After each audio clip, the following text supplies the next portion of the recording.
आज जरा जानत देश विदेश बा वो गांव के लइका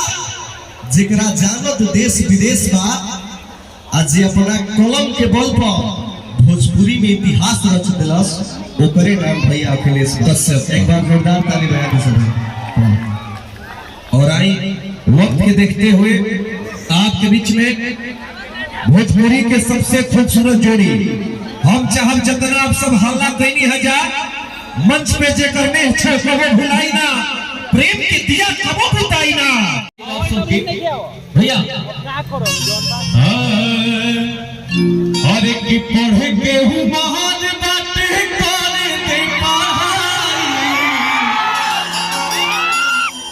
जो कि हर जगह से आप सब आशीर्वाद प्यार भर भर के दे रहा बानी और ये के कंपनी से रिलीज भी हुआ गाना तो राइटर भी बानी वो कंपनी के मालिक भी बानी है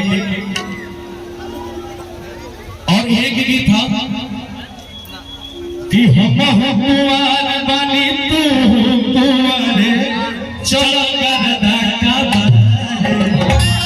हाय हाय रे हमर भर दुलारे तो और भैया ना जाने कितना गीत लिखले बारे ना जाने कितना दिन और रात एक करके ये भोजपुरी के कुछ ना कुछ जरूर दिल में बहुत कुछ दिले बारे। और भैया हम दोनों भाइयों का ये दुआ है कि आप बहुत आगे जाएं और साथ में सभी लोगों को लेकर चले जाएं। अन्नपूर्णा कंपनी आपका नहीं है भाइयों का है भोजपुरी में जितने भाई हैं सबका है और सब कलाकार एक साथ उपस्थित बने। आज बहुत सारा कलाकार आप सबके पता